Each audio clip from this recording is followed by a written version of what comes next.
السلام علیکم۔ میری دکان پر کام کرنے والا لڑکا مجھ سے بار بار تنخواہ ایڈوانس میں مانگ رہا تھا۔ میری بہن کی شادی سر پر تھی، میں نے اس کو منع کر دیا۔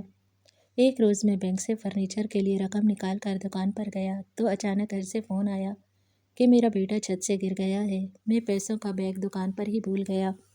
رات کو جب مجھ کو احساس ہوا تو میرے ہاتھ پاؤں پھول گئے۔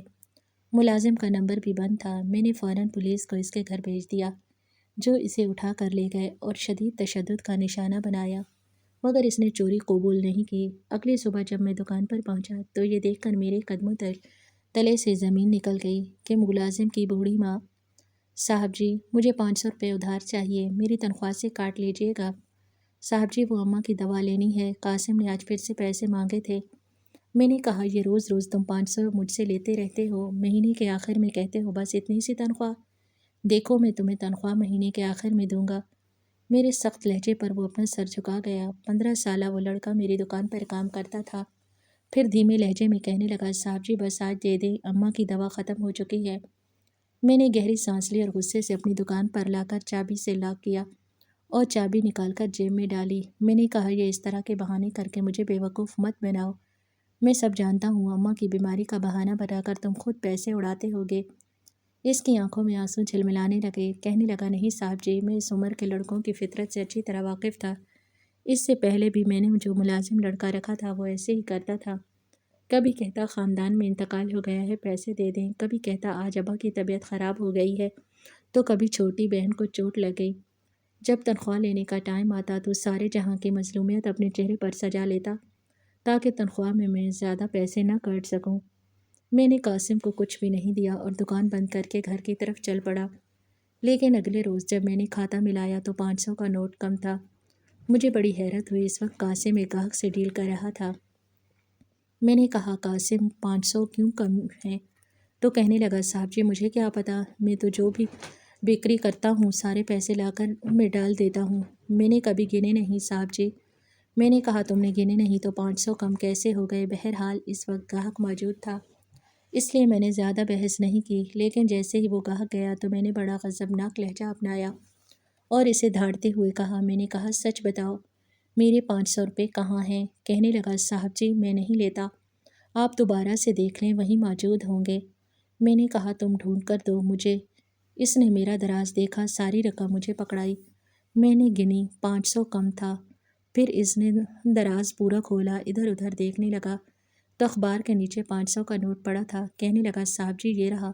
میں سمجھ گیا کہ یہ اسی نے چھپایا ہوگا، تبھی اس کو پتہ تھا کہ اخبار کے نیچے پیسے موجود ہیں۔ میں نے کہا، اگر آئندہ پیسے کم ہوئے تو یاد رکھنا تمہاری تنخواہ سے کاٹ لوں گا۔ کہنے لگا، صاحب جی میں کیوں آپ کے پیسے چوری کروں گا؟ میں نے کہا، بس زیادہ ننھے مت بنو، تم جیسے لڑکوں کو جانتا ہوں اچھے طریقے سے۔ میں اپنا کھانا گھر سے لے کر جاتا تھا۔ میری بیوی مجھے دوپہر کا کھانا بنا کر ٹفن میں دیتی تھی اور اکثر اس میں مرغ مسلم یا بھنا ہوا گوشت ہوتا تھا۔ کبھی کبھی کچے قیمے کی ٹکیاں بھی بنا دیتی تھی، کیونکہ میں ایسے ہی کھانوں کا شوقین تھا۔ جب بھی کھانے کا ٹائم ہوتا تو میں دکان کے فرش پر دسترخوان بچھا کر کھانا کھانے لگتا تھا۔ آج تک کبھی میں نے قاسم سے یہ نہیں کہا تھا کہ تم بھی میرے ساتھ کھانا کھا لو۔ میں اسے شروع میں ہی کہہ چکا تھا کہ اپنا کھانا اپنے ساتھ لایا کرنا، لیکن عجیب لڑکا تھا، میں نے کبھی اسے کھانا لاتے ہوئے نہیں دیکھا تھا اور میں کھانا جتنا لاتا تھا سارا کھا لیتا تھا۔ ایک بار میں نے نوٹ کیا کہ میں کھانا کھا رہا تھا تو وہ میری شکل دیکھ رہا تھا بڑے غور سے۔ میں نے کہا، یوں کیا دیکھ رہے ہو؟ کہنے لگا، نہیں کچھ نہیں صاحب جی۔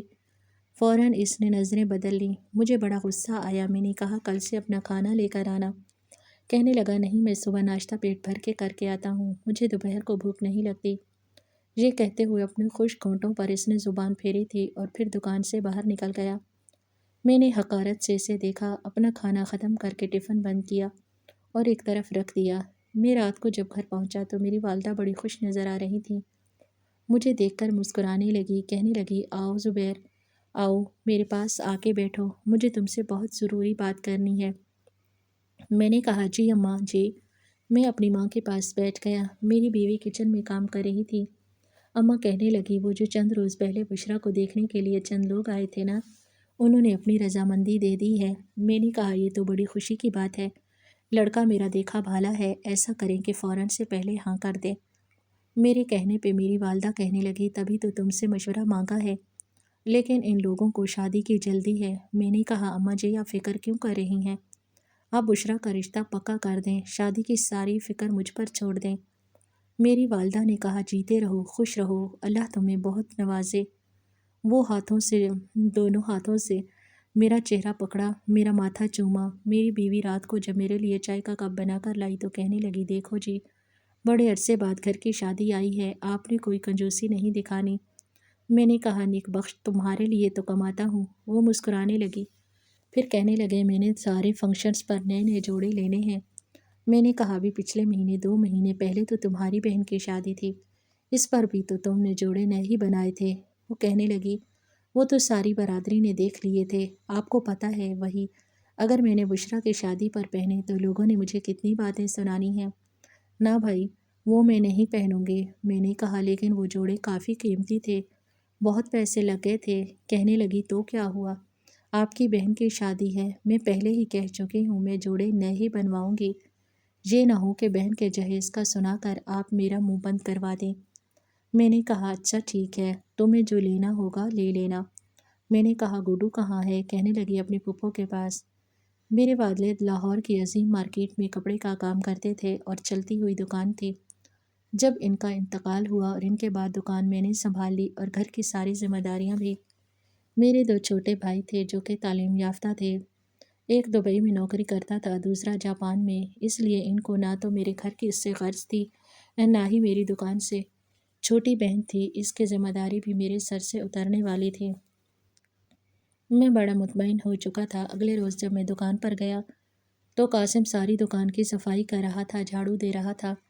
میں نے کہا صفائی کرنے کے بعد سارے مال کو نیچے اتارو اور دوبارہ گز پر لگا کر تہہ کر کے رکھو۔ کہنے لگا صاحب جی ابھی 2 دن پہلے ہی تو میں نے پوری دکان کا کپڑا تہہ کر کے ٹھیک کر کے رکھا ہے۔ میں نے کہا روز کرنا پڑے گا، پیسے کس چیز کے لیتے ہو؟ کہنے لگا اچھا جی پوری دکان اس نے دوبارہ سے سیٹ کی تھی، 2 گھنٹے ہو گئے تھے۔ وہ پسینے سے شرابور ہو چکا تھا، سردیوں کا موسم تھا لیکن وہ ایک پھٹا ہوا سویٹر ہی پہن کر گزارا کر رہا تھا۔ کئی بار میں نے اسے کہا کہ ایسا سویٹر پہن کر مت آیا کرو، گاہکوں پر برا اثر پڑتا ہے۔ وہ ذرا سا مسکرا کر کہتا ٹھیک ہے، لیکن پھر اگلے روز اسی کا ٹانکا لگا کر پھر پہن کر آ جاتا۔ بہرحال ایک بار میں نے نوٹ کیا کہ جب میں نماز پڑھ کر واپس آتا ہوں تو وہ کچھ مجھ سے چھپانے کی کوشش کرتا ہے۔ ایک بار جب میں دکان پر آیا تو اس نے جلدی سے کپڑوں کو بیچ میں کچھ چھپایا تھا۔ میں نے کہا یہ کیا کر رہے ہو؟ تو کہنے لگا نہیں کچھ نہیں، بدحواس سا لگ رہا تھا۔ میں نے کہا بتاؤ مجھے تم کیا کر رہے ہو، کیا چھپانے کی کوشش کر رہے ہو؟ تو کہنے لگا صاحب جی کچھ نہیں چھپایا۔ میں نے کہا ہٹو پیچھے، میں نے دیکھا ہے کچھ، لیکن مجھے ان کپڑوں میں کچھ بھی دکھائی نہیں دیا۔ میں نے کہا تم نے میرے سامنے مجھے دیکھ کر یہاں کچھ چھپایا تھا، بتاؤ کہ آج کیا چھپایا تھا؟ میری بات سن کر اس کے چہرے کی رنگت اڑی تھی، کہنے لگا نہیں صاحب جی کچھ نہیں چھپایا۔ میں نے کہا بتا کیوں نہیں رہے، کیا چھپایا ہے؟ میرا یہ کہنا تھا کہ اس نے سارے کپڑے نکال کر مجھے دکھا دیے، واقعی اس میں کچھ نہیں تھا۔ پھر ابھی یہ حرکت کیا تھی جو میں نے اسے کرتے ہوئے دیکھی تھی؟ پتہ نہیں کیوں لیکن میرا دل اس کی طرف سے شک و شبہات میں آ چکا تھا۔ ابھی ہم بات کر ہی رہے تھے جب میرا دوست فہیم آ گیا۔ اس کی دکان بھی 2-3 دکانیں چھوڑ کر تھی، اکثر وہ چائے پینے میری دکان پر آ جاتا تھا۔ میں نے کہا آؤ کیسے ہو؟ کہنے لگا ٹھیک ہوں۔ پھر کہنے لگا چائے پلاؤ یار۔ میں نے کہا جاؤ قاسم جا کر 2 کپ دودھ پتی کے لے کر آؤ اور ساتھ میں بسکٹ کے 1-2 پیکٹ بھی لے کر آنا۔ وہ کہنے لگا جی صاحب جی۔ قاسم جیسے ہی دکان سے نکلا تو فہیم کہنے لگا تمہیں پتہ چلا یہ جو حاجی اقبال صاحب ہیں ان کے ملازم لڑکے نے کیا کیا ہے؟ میں نے کہا کیا کیا؟ کہنے لگا 2 لاکھ روپے لے کر بھاگ گیا۔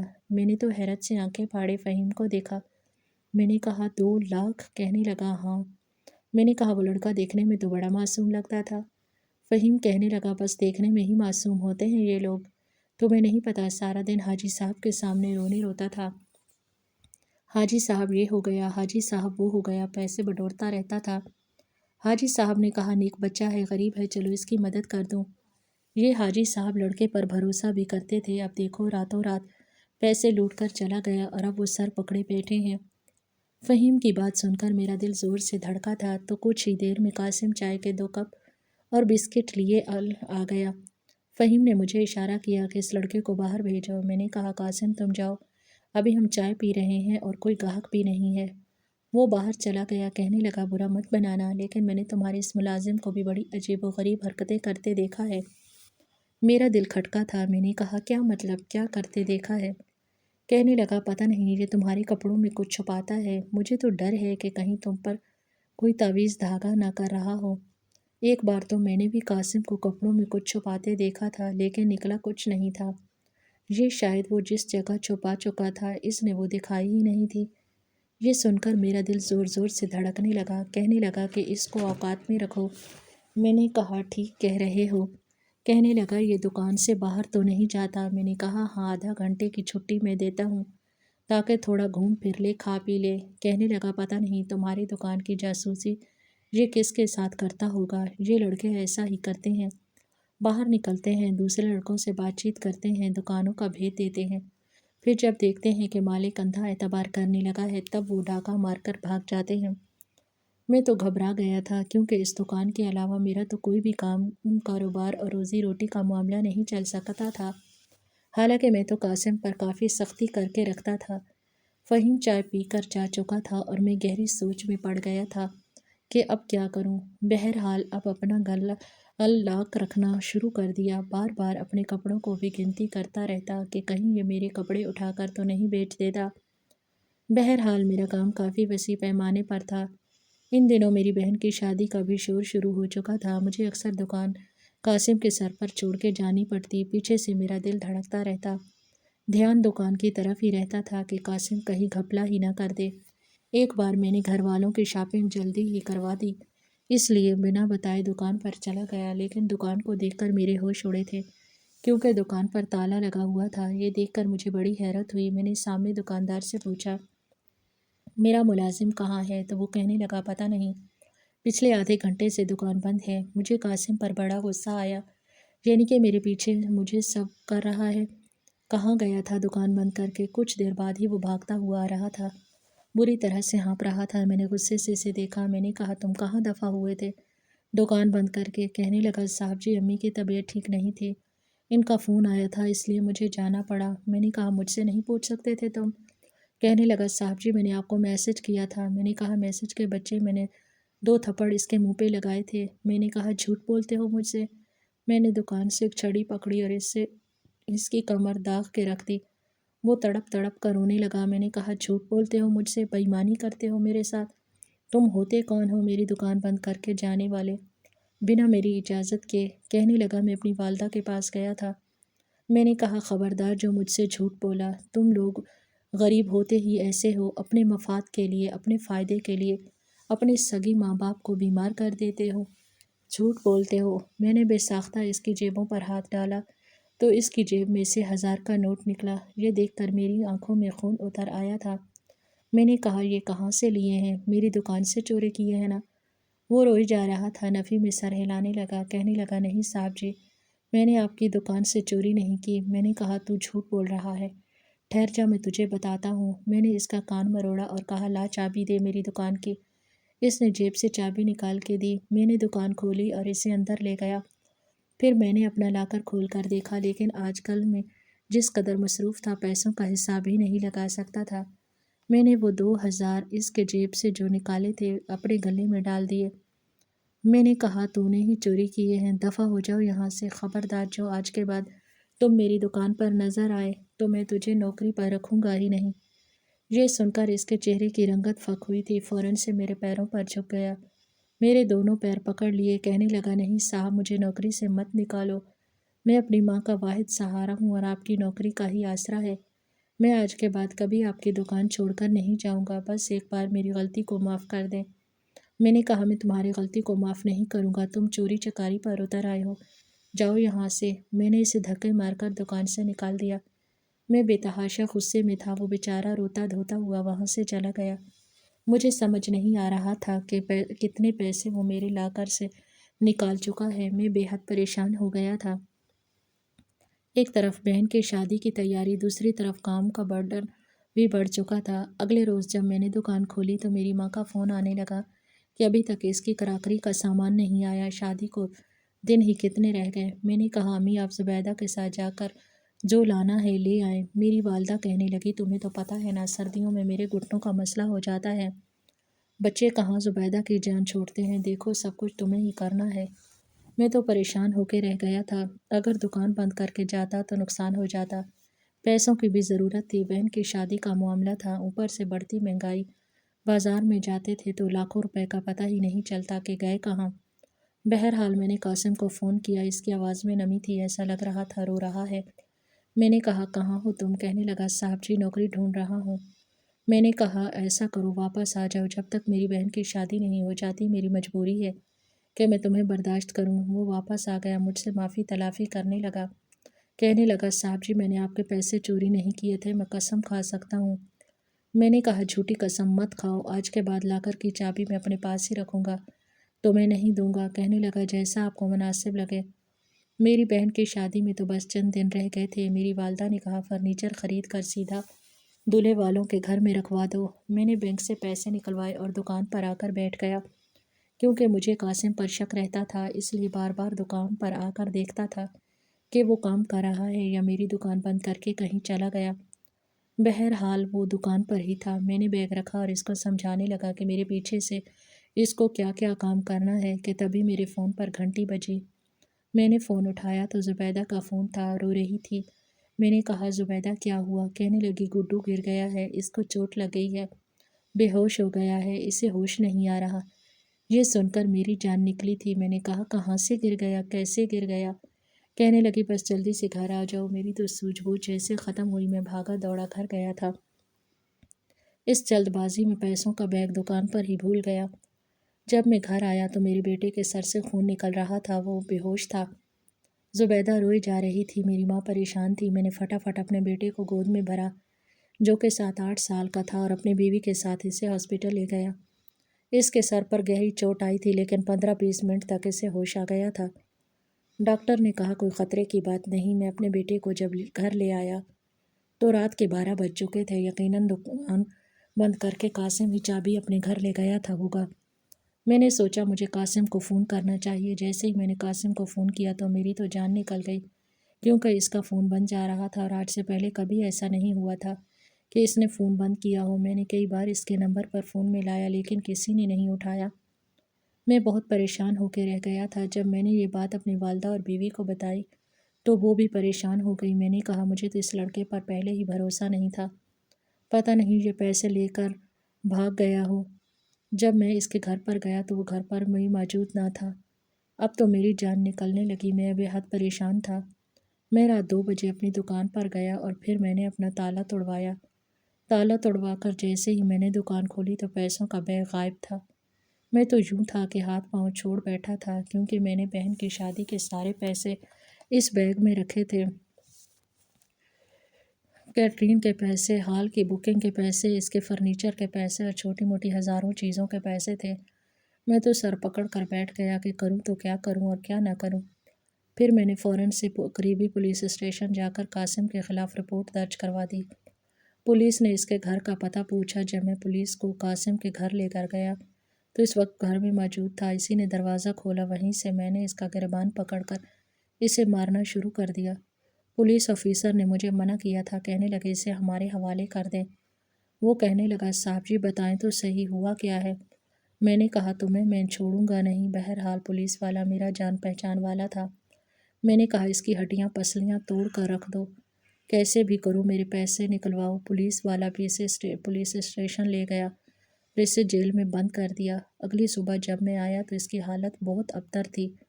وہ جیل میں زمین پر لیٹا ہوا تھا، بالکل بے حال تھا، چہرے پر زخموں کے نشان، ہاتھ پاؤں پہ زخموں کے نشان، منہ سے خون بہہ رہا تھا۔ میں نے کہا اس نے کچھ بتایا؟ وہ کہنے لگا نہیں، زبان نہیں کھول رہا۔ میں نے کہا 2 دن بعد میری بہن کی شادی ہے، کچھ بھی کرو اس کو بولو کہ پیسوں کا پتہ دے کہ کہاں ہے۔ وہ کہنے لگا صاحب جی مجھے نہیں پتہ، جب آپ اپنے بیٹے کی خبر سن کر باہر نکلے تھے تو میں بھی پریشان ہو گیا تھا، میں بھی اسی وقت دکان سے باہر نکل کے آپ کی طرف بھاگا تھا، لیکن آپ بہت تیز تیز بھاگ رہے تھے۔ میں دعائیں کرنے لگا کہ آپ کے بیٹے کو کچھ نہ ہو، بس 5 منٹ ہی مجھے لگے تھے۔ جب میں واپس آیا تو دکان پر آپ کا بیگ موجود نہیں تھا۔ میں نے آپ کا پیسوں کا بیگ بہت ڈھونڈا، پوری دکان چھان ماری لیکن مجھے آپ کا بیگ نہیں ملا۔ میں نے کہا تو جھوٹا ہے، جھوٹ بولتا ہے کمینے، میں تجھے چھوڑوں گا نہیں۔ وہ لمبے لمبے سانس لے رہا تھا، اب تو اس قابل بھی نہیں لگ رہا تھا کہ مزید مار کھا سکے، لیکن مجھے اس پر ترس نہیں آیا۔ میں نے کہا اس سے کیسے بھی اگلواؤ، پیسوں کا اگلواؤ، پیسے اسی نے لیے ہیں، یہ جھوٹ بول رہا ہے، یہ پہلے بھی 2,000 میرے لاکر سے چوری کر چکا ہے۔ پولیس والے کہنے لگے ٹھیک ہے، آپ فکر نہ کریں، یہ خود مانے گا کہ اس نے چوری کی ہے اور بتائے گا کہ بیگ کہاں ہے۔ میں گھر واپس آ گیا، میری ماں روئے جا رہی تھی، تسبیح پڑھے جا رہی تھی، زبیدہ الگ پریشان تھی۔ میں نے اپنے دونوں بھائیوں کو فون کیا کیونکہ وہ بھی صبح پہنچنے والے تھے۔ اگلے دن میری بہن کی شادی تھی۔ میں نے جب ان کو یہ بات بتائی تو وہ کہنے لگا فی الحال پیسے ہم بھیج دیتے ہیں، اب بہن کی چیزوں کا انتظام کریں اور اس لڑکے سے ہم آ کے بات کر لیں گے۔ اگلی صبح پولیس کا فون آیا، کافی گھبرایا ہوا آیا تھا، کہنے لگا آپ کا ملازم مزید مار نہیں سہ سکتا۔ میں نے کہا تو کیا ہوا، اس نے اعتراف کیا۔ پولیس والا کہنے لگا معاف کیجیے گا صاحب، وہ مر چکا ہے۔ یہ سن کر مجھے ایک دھچکا سا لگا تھا۔ پولیس والا کہنے لگا 14 سالہ لڑکا تھا اور تھا بھی کمزور سا، ہم نے بہت پوچھ گچھ کی لیکن اس نے کچھ نہیں بتایا۔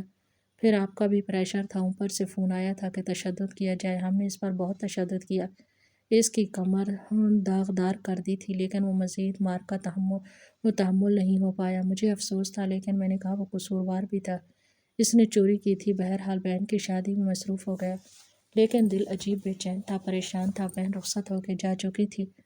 جب میں دوبارہ دکان پر گیا تو قاسم کی یاد آنے لگی۔ میں نے اپنے دل کو یہ سمجھانا شروع کر دیا کہ اس کو اس کی سزا ملی۔ جیسے ہی میں نے لاکر کے نیچے دیکھا تو بیگ پڑا تھا۔ مجھے یاد آ گیا کہ جلد بازی میں نے بیگ اٹھا کے لاکر کے نیچے رکھ دیا تھا اور پھر بالکل بھول گیا تھا کیونکہ بیٹے کی افراتفری تھی۔ وہ بیگ دیکھ کر میری جان نکلی تھی۔ میں تو دکان کی تلاشی تک نہیں کی اور اس پر الزام لگا دیا۔ جب میں نے بیگ کھول کر دیکھا تو سارے پیسے موجود تھے، میری آنکھوں سے آنسو رواں تھے۔ یہ میں نے جب اس کے گھر جا کر دیکھا تو اس کی بوڑھی ماں ویران حالت میں روئی جا رہی تھی، بہت بیمار تھی۔ اس کے پڑوسی اس کے پاس بیٹھے افسوس کر رہے تھے، کہنے لگی اے اللہ، بیمار تو میں تھی، تو نے میرے بیٹے کو کیوں بلا لیا؟ وہ تو میری خاطر دن رات محنت کرتا تھا، صبح دکان جاتا تھا، دکان سے واپس آ کر ایک ہوٹل میں کام کرتا تھا، وہاں کے برتن دھوتا تاکہ میری دوائیاں وقت پر آ سکیں۔ میں یہ سن کر میرے ہوش اڑ گئے تھے، میں سوچ بھی نہیں سکتا تھا کہ وہ 2,000 اس کی اپنی کمائی کے تھے۔ میری آنکھوں سے آنسو رواں تھے۔ میں کیا کہہ سکتا تھا؟ جیسے ہی میں اس کی والدہ کے پاس گیا، کہنے لگی آپ کون ہیں؟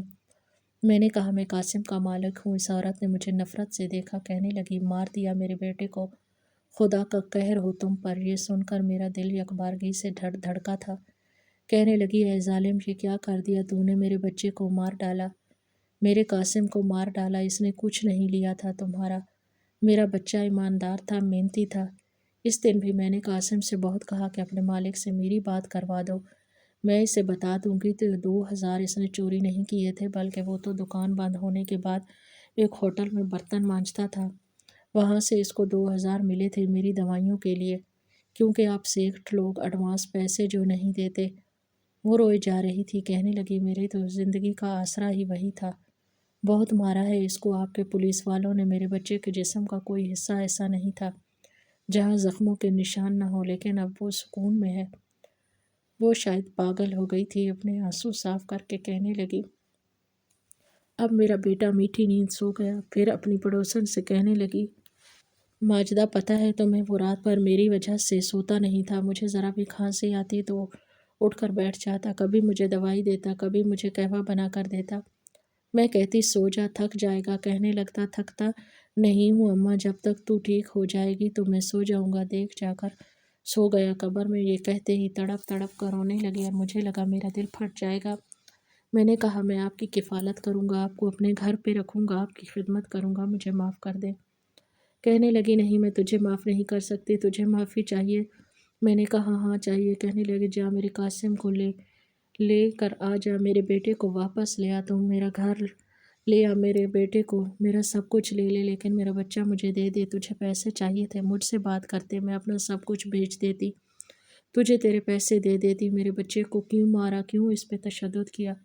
میں سمجھ نہیں پا رہا تھا کہ کس طریقے سے معافی مانگوں۔ میں نے اچھی خاصی رقم اس عورت کو دی لیکن وہ نہیں لے رہی تھی، روئے جا رہی تھی۔ 2 دن بعد وہ بھی اپنے بیٹے کے غم میں مر چکی تھی۔ میں بے حد غمگین ہو گیا تھا، ہر وقت یہ بے چینی ستاتی رہتی کہ پتہ نہیں میری معافی ہوگی بھی نہیں کہ نہیں۔ ایک دن اپنی دکان کی صفائی کر رہا تھا تو مجھے کچھ صفحے ملے جس پر اس نے اردو لکھنے کی کوشش کی ہوئی تھی۔ اس پہ لکھا تھا: مجھے پڑھنے کا بہت شوق ہے، کاش کہ میرا باپ زندہ ہوتا اور اس کے پاس پیسے بھی ہوتے تاکہ میں اسکول جاتا، پڑھا لکھا ہوتا۔ شاید وہ فارغ وقت میں اردو لکھنے کی کوشش کرتا تھا اور میرے سامنے اسے چھپا دیتا تھا۔ اس صفحے پہ لکھی ہوئی سیاہی میری آنسوؤں سے پھیل گئی تھی۔ کبھی کبھی ہم لوگ شک کا چشمہ اس طرح سے پہنتے ہیں کہ سامنے والا انسان ہمیں صرف برا ہی نظر آتا ہے، لیکن جب ہمیں حقیقت پتہ چلتی ہے تو بہت دیر ہو چکی ہوتی ہے۔ یہ غم شاید مجھے ساری زندگی چین نہ لینے دے۔ آپ سے اس لیے شیئر کر رہا ہوں تاکہ آپ اپنے ارد گرد دیکھیں کہ یہ غلطی کہیں آپ تو نہیں کر رہے۔